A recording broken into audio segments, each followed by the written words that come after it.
Okay, today our guest is Howard Lorey of Nourmand and Associates in California. Let me tell you more about Howard. Now, Howard's a longtime resident of Los Feliz and Silver Lake. Howard Lorey built his real estate career representing clients in the entertainment and creative arts industries.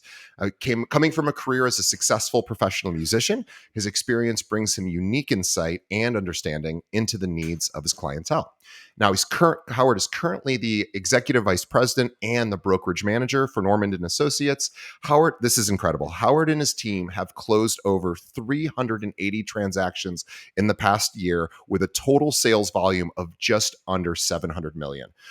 Incredible. With more than 24 years of real estate experience, Howard is a respected coach and mentor to his team of 175 plus agents. As a leader and expert in the real estate industry, he has continued to amplify the company's core values of integrity and loyalty, further strengthening the company's brand and presence throughout the Los Angeles area.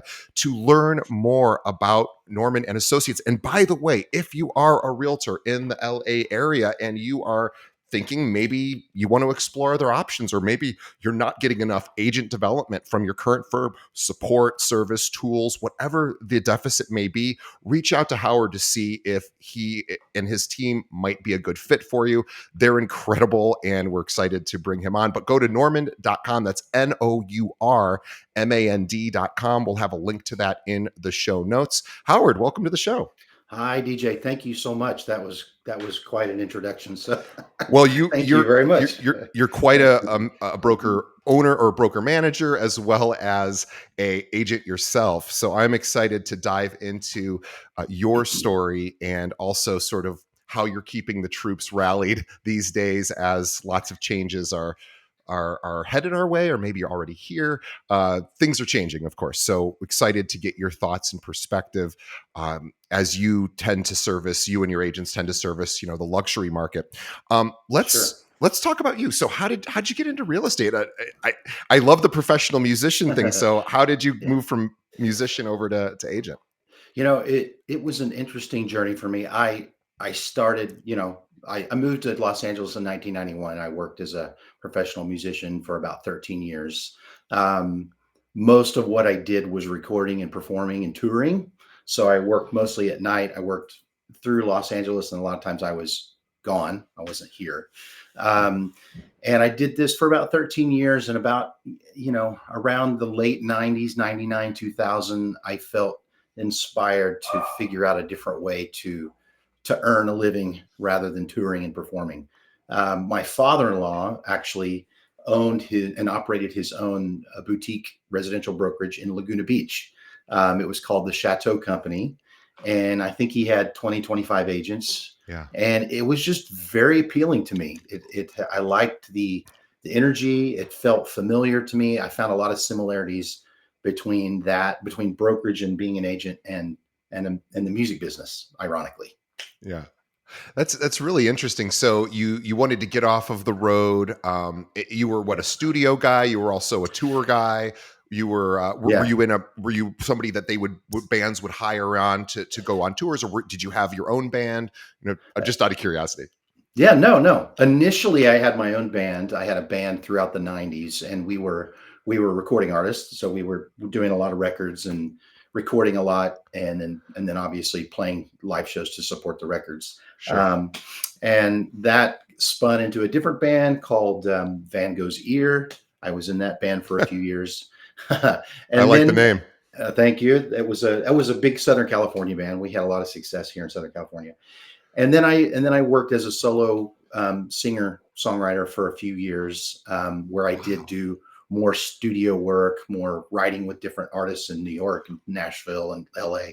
And it was a beautiful, amazing journey. But I got to a point where there were some other things that I wanted to do. Mm.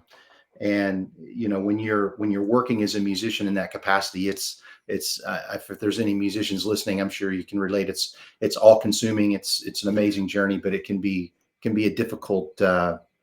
It can be difficult on your body and Sure. your brain as an adult. As you move into your 30s and 40s. Yeah, because for me, I've found that routine for me, not everyone's built the same way, but for me, routine is really important. And Yeah, obviously, being a creative is makes it difficult, especially if you're traveling. You're doing right. things at different hours, and a lot of times, creative space people do things at different times, and it's more chaotic as just the nature of that sort of creative energy is. And so yeah, I can appreciate wanting to Yeah, put some roots down yeah. and get off of the grind. Although, do you still play? Are you still performing from time to time, or have you put Yes, it all down?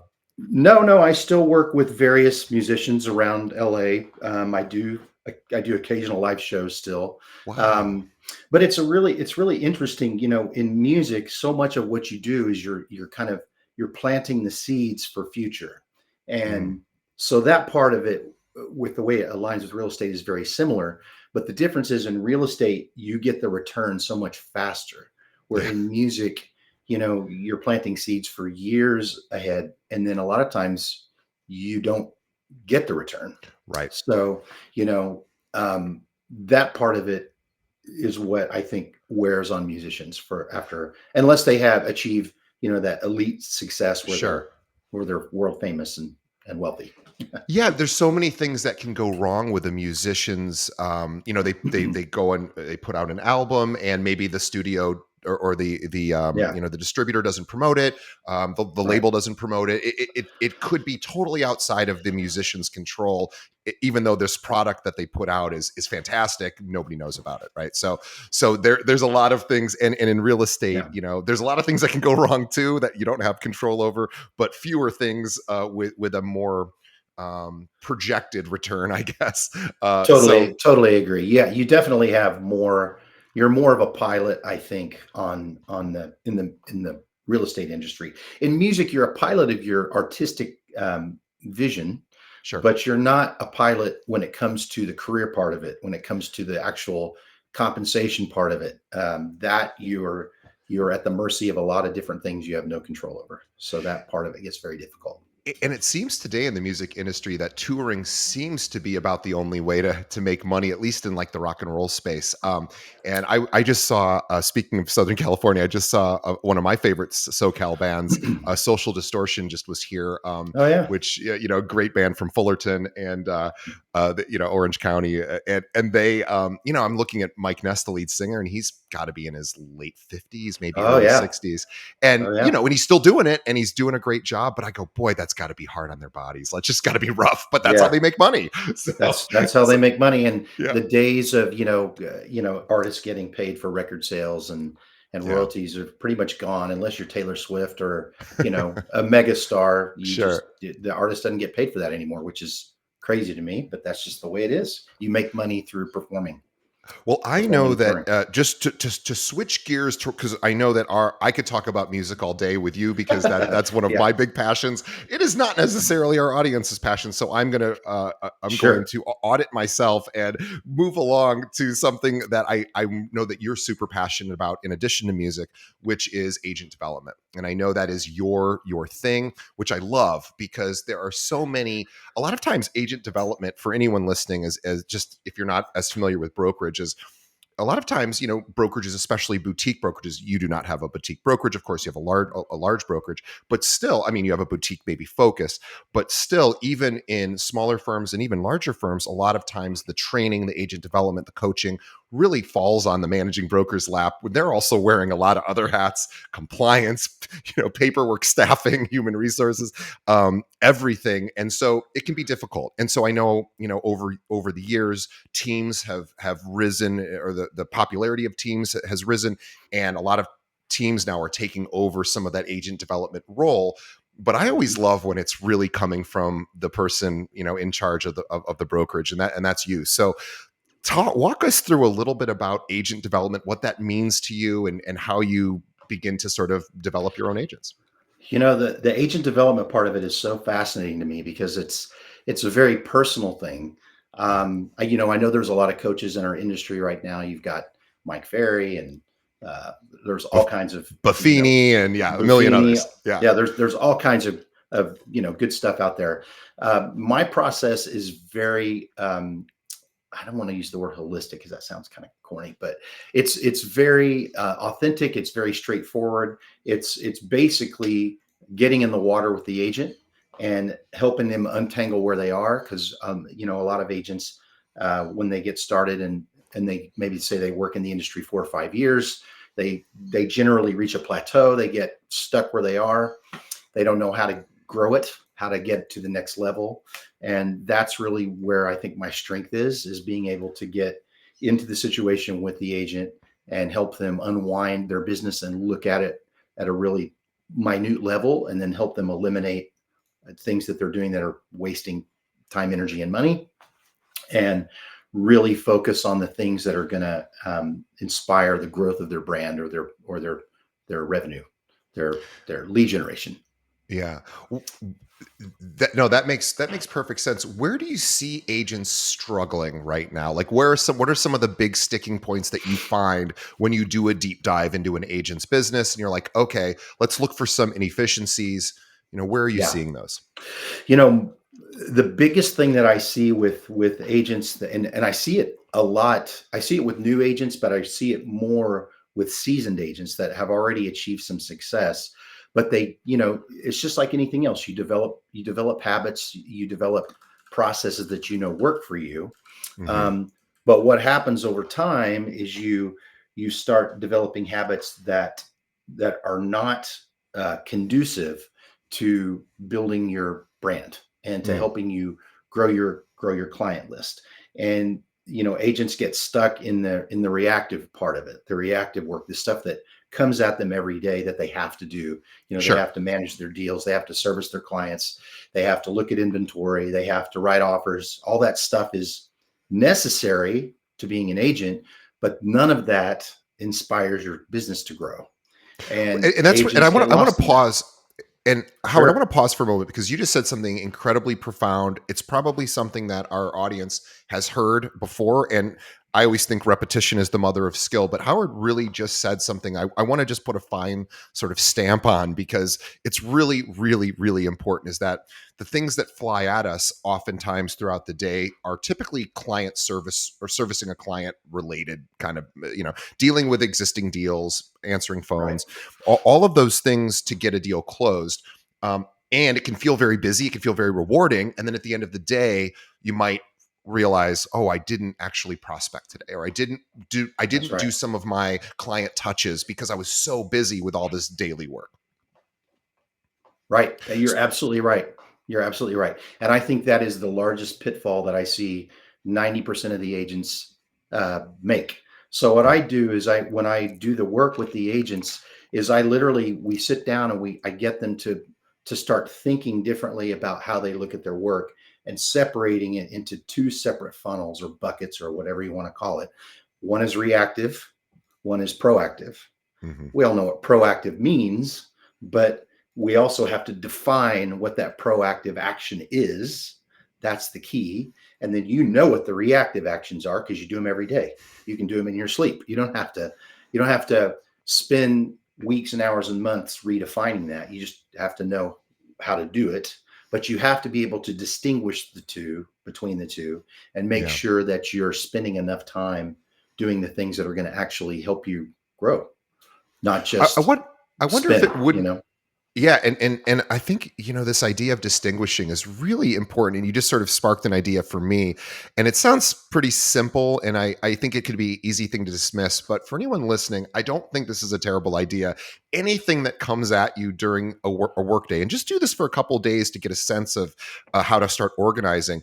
As it comes in, before you respond, I would suggest going, is this a client service thing? Is this I'm Absolutely. going out and doing more? I'm getting more business, or I'm prospecting. Just put it in a category in your mind so that you know what you're doing when. Because otherwise, you're just reacting to the thing, you're solving the thing, and it can feel awesome. And you get that dopamine hit when you solve it. All right, I did something, and that's great. You do need to do those things, but if you spend all day doing it, maybe not so great.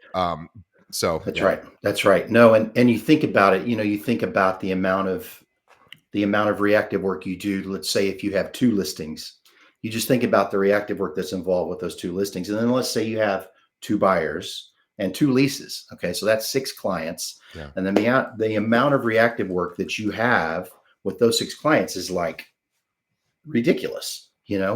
And what happens is agents live there, they get lost there, Yep. and they don't spend any of the time thinking about, okay, what do I need to do to put more fuel in my tank for my business? And it sounds really simple, but then even when they make the distinction, we have to define what the actions are going to be. What are the proactive actions going to be to stimulate the growth? So that's kind of it in a nutshell. You know, we do it through. I do a lot of quantitative analysis with their data, with their annual sales production. We look at that, a few times a year.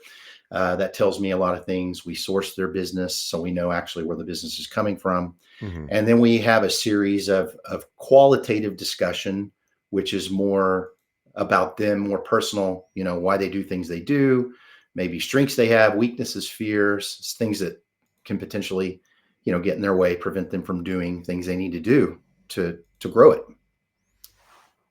So yeah, let's talk a little bit about threading the needle or walking the tightrope between getting the urgent things done. Well, first, categorizing everything into urgency and importance. That's Right, like an old right. Stephen Covey idea of having a quadrant, 4 quadrants with urgency and importance, and sort of determining. So, how does somebody get out of the habit of just doing everything immediately as it comes in, and really evaluating the action or the task in advance so that it doesn't take up a whole day? What are some sort of techniques that you have, or how do you suggest somebody look at their business so that they don't get to 5 o'clock and they're like, oh, I just was Yeah, helping this one client all yeah. day. Yeah. Well, it's counterintuitive, but I generally try to get the agent to turn their day upside down. You know, Ah, get up in the morning, look at your email first. First thing early. And listen, this doesn't work for everybody, but for some sure. people, to look for any potential emergencies, and then go away from it. Do your personal things, exercise, eat, whatever you do, and then in the morning you be proactive. You be proactive for say 2 hours in the morning. You have your list of things you're going to do, of your actions that we've defined for you. You do those, then you break, eat lunch, and then you move into your reactive work. I And love it. you're going to have a lot of it in front of you. So organize it, knock it out. That's it. That's most people that I've been able to convert to that type of schedule, we've seen substantial growth over, 2, 3 years. I mean, could you imagine if even, and again, you have great agents, and I'm in no way suggesting that they are not doing what they should, because of course, I'm sure generally they are. But could you imagine if every one of, I'm just going to say it about our agents, if I can imagine if all of our agents spent an hour or two every morning just literally doing Mm, outreach, whether it's existing sphere of influence, whether it's meeting new people, putting them in the database, whatever that those outreach, those touches are. I mean, people would not fail in this business. That's no. they could be the world's worst agent and you would still do okay just because you prospected an hour or two a day. I always love that. It's a Brian. I heard it from Brian Tracy. I'm sure he didn't come up with it, but I'll credit Yeah. him. He says prospecting solves all problems, and I don't know that he's wrong. I think that that's as close, and I don't. And of course, it doesn't really solve all problems, but it probably solves the biggest problem that agents have, which is they get busy and then they aren't prospecting and their pipeline dries up as you. And That's right. Howard, I have a question for you. Actually, this is a Sure, great sure. thing, and this is a thing. Again, it's something that agents probably know, but I always like to remind them. The work you're doing today really for outreach, for Mhm. not the existing deal you're trying to close, but looking further out, the outreach, the person you're meeting in the grocery store today, and you're like, I'm going to put them in my database. Right, That's really not bearing fruit for a while. right. So how long does that typically take? Do you say, so from the moment I meet somebody, and again, whenever they need help, we don't know, but typically you're looking what, like a year, maybe 2 years out? I'm just curious what your thoughts are. I've always had a little bit of an issue with some of the time frames that I have Yeah, been taught, because every situation with it depends on who you meet and what their motivation is. If they're having a baby, okay, probably 6 to 9 months. We sure. got to get them out and get them into something new. But I would say, as a rule, if you're incubating somebody, as I call it, if it's someone that you've met and they're like, yeah, my son's going to graduate high school and then we're going to sell and we're going to buy, yeah, it's usually about 12 months Yeah. seems to be kind of the happy average that I see more commonly. Um, and then you have your active pipeline, which are people that are going to potentially transact with you in the next 90 days. And I separated into those two factions because I used to have more, but it was too difficult to categorize. So I Sure. put them into incubating, which could be 12 months, and active is 90 days. And that I seemed to love it. be very effective, very clear. The agents seem to be able to track that. And you know what, I want to just go back to something you said a minute ago that kind of rang my bell. I know agents say this because I've heard so many agents say this about lead generation. Is how many times have you heard an agent say, "God, how does that agent get business? They're such a terrible agent." You Right. know, I mean, how many times have we heard an agent say that? All the time. Okay, so the reason that agent gets business is not because they're working on being an agent. It's because they're lead Right. generating. That's That's a what they spend brilliant observation. all their Brilliant time in. observation. Yeah, all they do is spend their time lead generating. That's why they have business. They Yeah. may not even know how to write an offer, but they lead gen. Now, I'm not suggesting you do that, Sure. but I think you need both.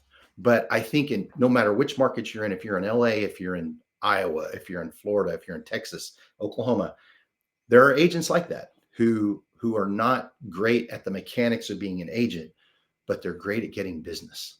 And that is part of your job as an agent is to go get business. And you have to learn how to do it. Some people are really good at it naturally, and some people have to learn how to do it. So anyway, that's kind of my observation. I think it's a very astute observation. We think a lot about the increasing our skills working with clients, and we should, of course, that should always be happening because you want that dual sort of mastery of prospecting or business development and of course customer service and dealing with your actual Right. customers so that they tell everyone about you and come back and all of that. I have a question about the incubation. So you talked about Mhm. basically separating your list into, or at least knowing who's most likely to transact in the next 90 days, and then this other group's maybe 12 months out. What are you sort of suggesting? Let's start with the 90-day people. So I have somebody who I think in the next 3-4 months is likely to do something in real estate. What do you coach your agents on as far as touches for those 90 days? Like what is sort of the strategies there? Um, I think it's evolved. I think it's changed. It used to be, I would say 10, 12 years ago, where you'd set those active clients up with a private agent website where they would get inventory every day and you would see what they would get and they could make notes and you could look and see what they liked and what they didn't like. I don't feel that as effective. I Yeah. think when you're working with somebody and you're servicing them. And I call servicing when you're working with someone before they're under contract. Um, your job is to go out and find them something. So I think it's a more effective exercise to be out previewing and then to call them or text them or email them and say, I previewed 2 properties or I previewed 4 properties this weekend. I saw 2 that I think you'd be interested in. When can you go? Mm, And they're going to say, oh, what is it? And then you tell them what it right. is, and they're like, can you send me the pictures? You're like, absolutely, but I really think you should see this regardless of what you think about the photos because it shows better than it looks on the MLS. But here they are. I think you will get much more traction with your buyers if you do that than if you're just blindly sending them things and waiting for them to tell you what they want to see. I um, love that. I love that. This idea of, not just putting someone on a saved search and because again, people don't really need that anymore, right? They're that's going to right. Zillow or Redfin or any other home search site that Yeah. pulls from the MLS, and they're basically seeing almost everything that we're seeing. In some cases, they're seeing exactly what we're seeing, and they don't necessarily need us to find them a property. But this idea of this curated list of, oh my gosh, I just saw this thing. You got to see this That's right. is very compelling, and it really is for me in particular, just as a consumer. that's what I love when I have a service provider that's like, oh, I just thought about you. I got this thing that I want you to see, Yeah. versus me Yes. coming to them and saying, well, I mean, obviously the agent's going to need to know exactly what that client's looking for, and they would have already done that by that point.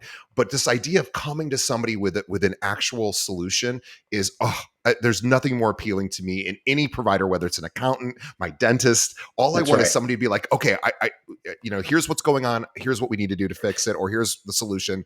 And I want somebody to come to me with that. Yeah, I also think, being engaged with your brokerage community. I know that's a cliche too. Everybody talks about it, but if you're out previewing and you're talking to other brokers and agents that and you hear about something that they're getting or that they're bringing to the market, talk to your client about it. Tell them, you know, tell them like, I have an agent I've done some deals with. He's getting a Spanish. I talked to him today. He's going to get a Spanish in 3 weeks in Silver Lake. It's got a pool. You kind of get them, you chum in the water a little bit. You need to make sure there's actual inventory coming so that they don't feel like you're stringing them along. But I think that's where our value is as agents. It's not sending them inventory. They can get that on Zillow. They can get that on Redfin. Mm. You know, our value is helping them not make a bad investment and helping them find um, helping them understand what they're buying. Before, I would like just to start talking about the NAR settlement, but before we do Mhm. that, I would love to, because your agents tend to play in the high net worth space with luxury properties, and of course, agents. It's a reasonable fantasy to sort of think I would like to also be in that market. What do you think most non-luxury agents don't understand? What is it that they misunderstand about the luxury space? Great question. Because everybody wants to do luxury. Yeah, I shouldn't say everybody. A lot of people want to do luxury. sure. And I do think it takes a certain mindset to do it because it is different. So when you're not doing luxury, you're dealing with a lot of hurdles that are generally tangible with regards to the property, the lending landscape, appraisals, um, deficiencies, requests for repairs, credits, things like that. And that's I think that probably rings true to lots of agents. When you're dealing with luxury, you're dealing with a different set of hurdles. You're dealing with a business manager, an attorney, a personal assistant, a celebrity who's not making the decision, even even though you think they would be. A lot of times they don't. You're dealing with very complicated trusts. You're dealing with vesting issues. It's a different type of brain exercise, and a lot of it are things that you don't have control over. So it's a different kind of minefield. So I hate to use that word, but it is, and navigating through it can take more time and more patience, um, and really test your ability to communicate and kind of build that relationship with whomever you're having an obstacle with. Yeah, that makes sense. I would have, as you said, a lot of times high net worth individuals have a team, and they bring that team Yes. with them to make big Yes. financial decisions. And so you're Yes. serving several masters. Could be, like you said, Yes. the manager, the accountant, the financial planner, the of course the client themselves, and whatever family are associated with that decision too. So there's not just this. I have to sort of meet the needs of this one person. I have to meet the needs of the team. That's Uh, right. Very so well said. I think you said that very, very eloquently. That's very true. You have to serve many needs, not just the client's needs. Very well said. So it's not all pros. There's pros and cons to everything, and I guess if you're able to really understand the needs of the high net worth client, then it's probably a fantastic fit. But you're right. You do have to have a deeper level of awareness of estate planning, or at least know enough to be able to have a conversation to then say, okay, I've got a great estate planning guy that I want to run through all this with, or whatever. But you're right. You just have to have a higher degree of skill to what those clients actually need, which is different from the non-luxury market. You're not That's dealing with as true. many trusts and Right. complicated financial setups. Um, And as let's you can talk. imagine, I'm sorry, one other thing. As you can imagine too, in the luxury market, it's very, very competitive. So there's Of course. a lot of fish swimming in the sea. Yeah. But that's true in our industry, regardless of what price point you work in now. So It is, and the grass is always greener, right? We always think, whether it's yeah, if I went to that brokerage, and they have, maybe I do better at that brokerage, and maybe that's true. But a lot of it is smoke and mirrors, and a lot of it yeah, is really trying to figure out, like, okay, how do I meet the needs of this client? What skills do I need to develop in order to be of service to people in that market? And that's really, if you want to get started in luxury, that's where you start. Talk to some high net worth people and say, hey, when you choose an agent, what do you look for? Like, what are some of the things? And you'll find out real quickly what skills you need. So the NAR settlement is changing some things, and obviously everyone is probably a little sick of hearing about conversations with it, but I think it's really important to keep talking about the skills that are going to be needed that maybe weren't as needed before, although they should have always been in place. But agents didn't always really talk to buyers much about compensation, or certain agents did, and certain agents didn't. And so things are changing. What do you see changing, or what's sort of affecting? Have you seen anything that's really disrupting your space with your agents? um, well, I think the thing that's been disruptive has just been the fear. There's a lot of fear because we're entering a new cycle in our industry. And when you enter a new cycle, when you enter a new era, so to speak, there is going to be fear. There's going to be a lot of noise, and there's going to be a lot of misinformation. And I feel like the initial issues are distorted a bit. Um, you know, um, Distinguishing the actual mandated changes from the initial complaint is key. And I'm speaking about our market. The actual changes in our market so far are that the cooperating brokerage commissions will no longer be published in our MLS. That Right. starts August 17th. Yep. It's not, the issue is not that co-op fees are going away, at least not yet. We're not finding that so far. So now that could change, but as of now, that's not the issue that we're confronted with. And I think that confuses the agents and the public. How I think it will play out, my instinct is that I think probably buyer side commissions will compress a little bit, potentially get a little smaller. And what we're doing is we're doing really basic stuff, obviously educating our agents on the new California buyer broker agreement, helping them understand how to structure it, exclusive, non-exclusive, if it's for specific properties, if it's for a county, if it's for a specific city.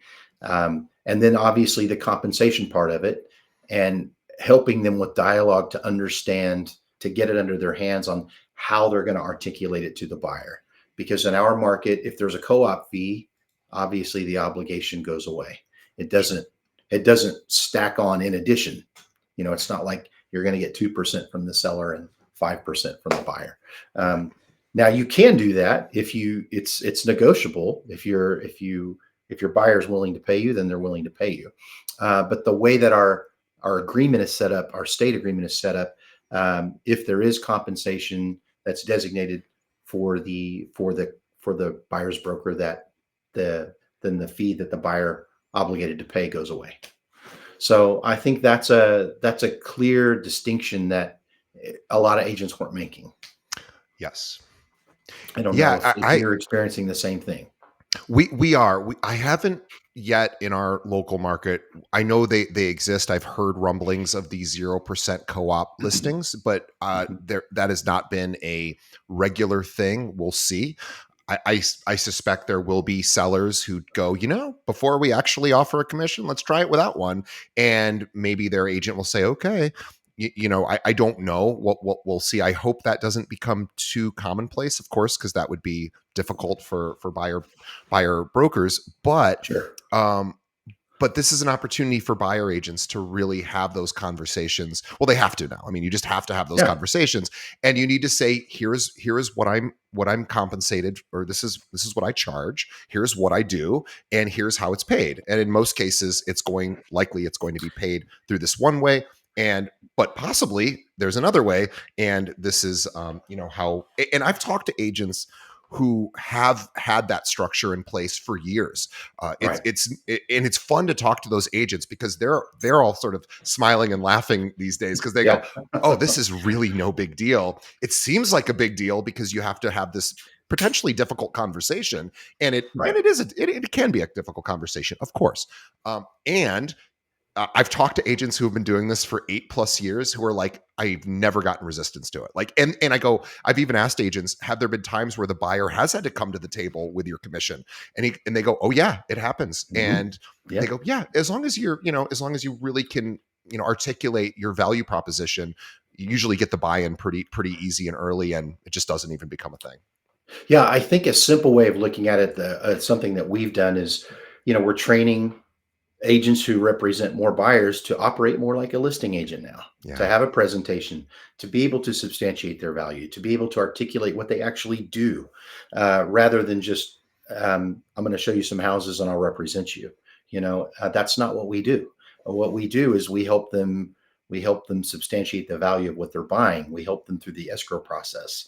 We help them with their investigations. We help them with their appraisal, with their lending. I mean, as you know, it's a long list of what we actually do when we service a buyer. So I think it's a good thing. I think the change in our industry was needed, at Mhm. least in California. I know we were kind of, I hate to say we were behind, but we kind of were. There's plenty of states that have been using it, mandated it for years, and we haven't. And I think that now that we are, I think in some ways it will help us. Well, yeah, we're just starting to use it here as well in Illinois, and which is kind of funny because the NAR's national headquarters are a few Right. miles away from this office. Exactly. Exactly. But so it's funny too. I've started getting, and I probably everyone, I've started getting the emails about, hey, let's do a class action lawsuit. I've started to see those trickle in Mm. over the last week or two. So we're going to start seeing a lot of those as well, I suspect. So Yes. we'll Yes. be curious to see what happens with NAR, and hopefully they're still able to really provide service and protect agents as is their job. With respect, so I have a question about this sort of high net worth space or the luxury space, because Okay. you said something very interesting. It's like, oh yeah, of course, agents want to work in that space. It's a very desirable space. Hmm. It's also a very competitive space. And Hmm. so what I'm curious about, not as so much as how you meet high net worth clients, because that's a conversation. And I've had that conversation a lot with high net worth agents. So I feel like we've covered that a lot on the show. What I really haven't done a great job of is realizing that you have a client with high net worth sorry, you have an agent with high net worth clients, and of course, because those clients are so desirable, like as you said, the competition is fierce. And just Hmm. because you sold somebody a home doesn't mean that other agents aren't still trying to contact that person after the sale to Right. build a relationship. What do you coach your agents to do to stay top of mind after the sale, in particular because these high net worth clients could become, obviously, are very valuable, and obviously you don't want to lose that relationship. And this doesn't just apply, of course, to high net worth. It really applies to all clients. But I'm curious because the competition is so fierce. You sell Hmm. somebody $100,000 property, they're Hmm. probably not going to be getting blanketed with lots That's of right. other agents who are like, I want to be, and maybe that's an opportunity for agents to do that. But certainly in the high net worth space, that's happening all the time. So curious of what you do to sort of say, let's make sure they don't forget about you. So, good question.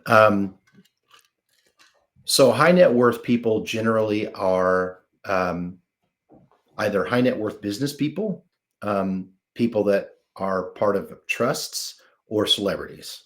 You know, um, the celebrity part of it is more difficult unless you have, with regards to maintaining contact with that person, unless you have, and then I would say this is unusual to have a direct line to the high visibility person, and you just have a relationship with them.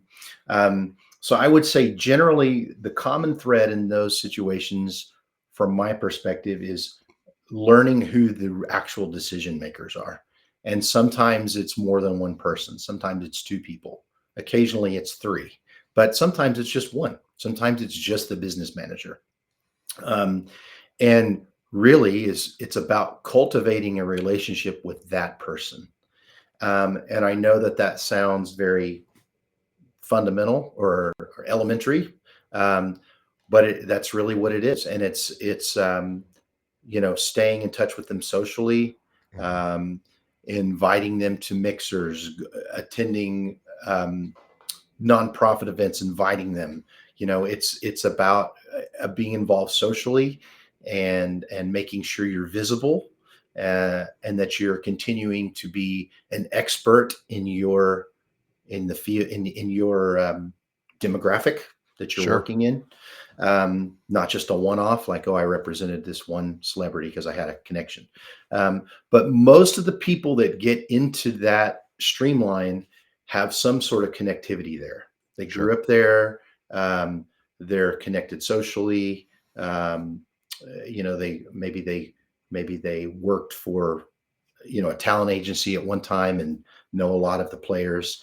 Um, but that's really what it is. And the marketing part of it helps you, but that's not actually what gets you the business.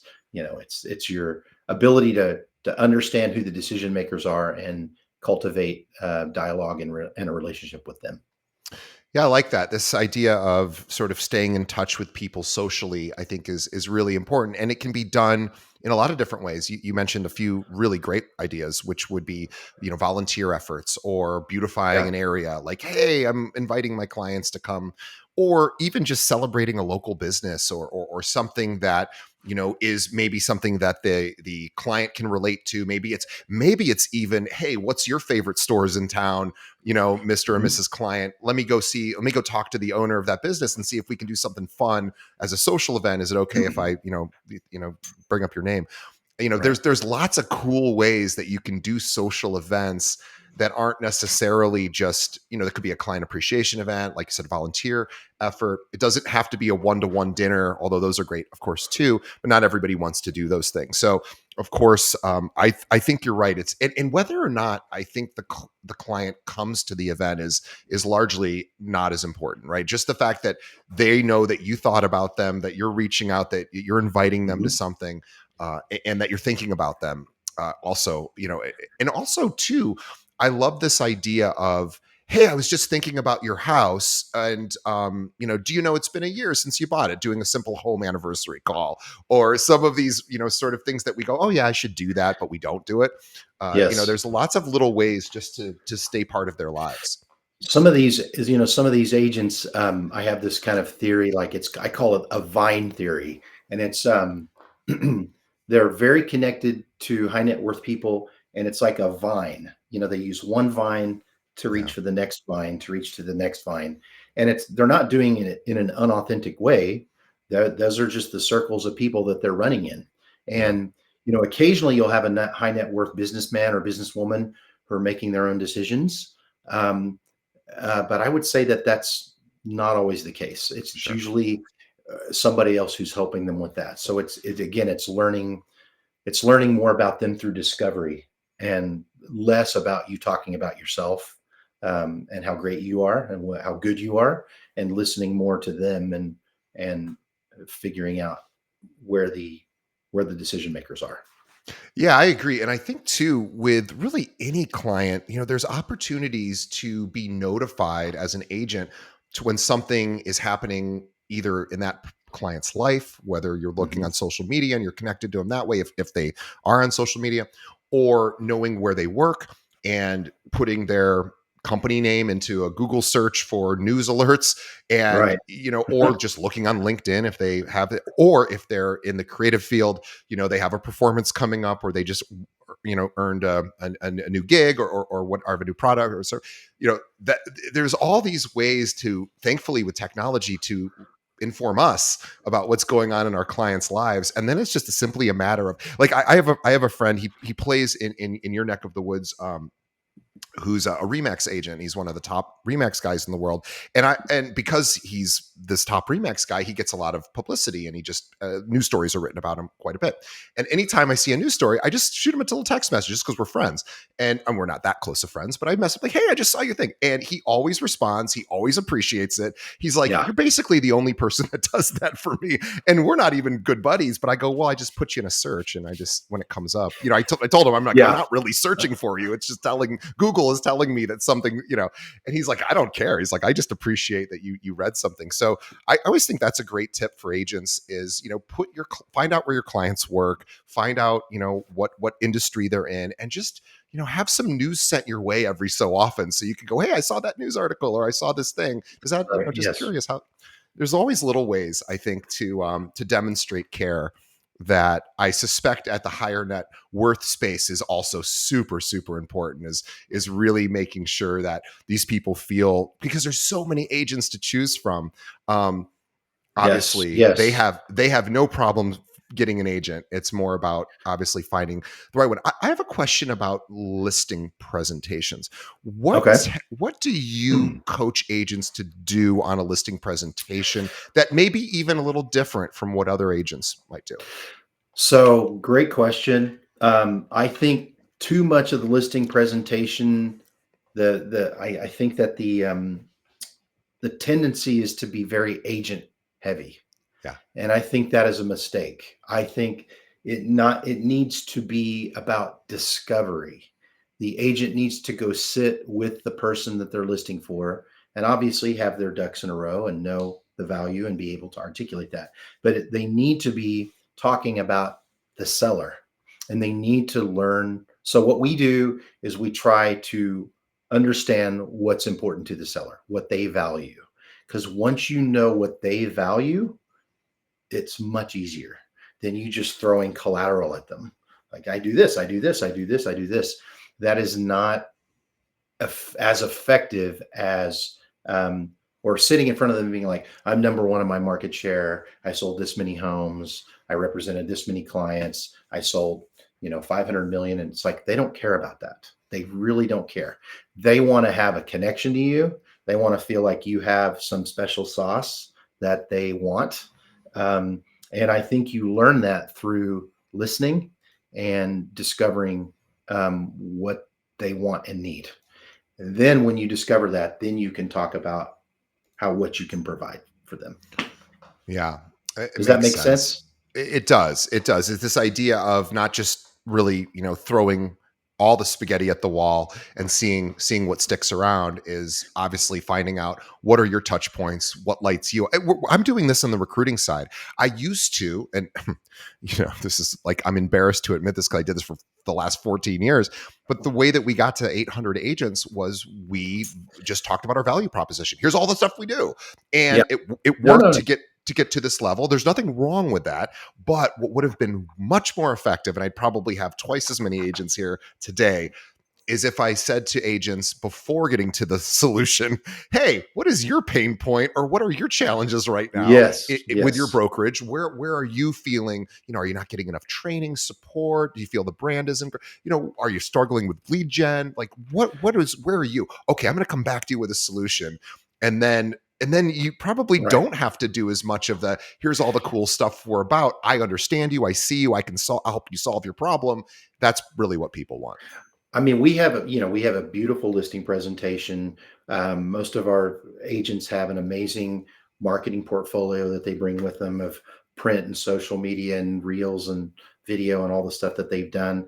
We also have a digital listing presentation as well that we use. That's video. That's amazing. But really, we really try to encourage the agents to not go sit in the living room and present that stuff. We try to get them to go connect with the principal, have discussion, view the home, get as much information as they can, and then they can talk about the things that they provide, because then they can touch upon the things that the owner has said is important to them, and there's usually more of a connection there. Yeah. And I would love to end with just how are you encouraging your agents to stay motivated right now. You know, rates are obviously higher than any that people would like, even though historically they're not that high, but it can feel high in relation to the last 3 years. And also inventory is challenging. I'm sure in your market you're dealing with that as well. Mhm. What are you what are you telling agents about, hey, here's what to stay focused on today? Good question.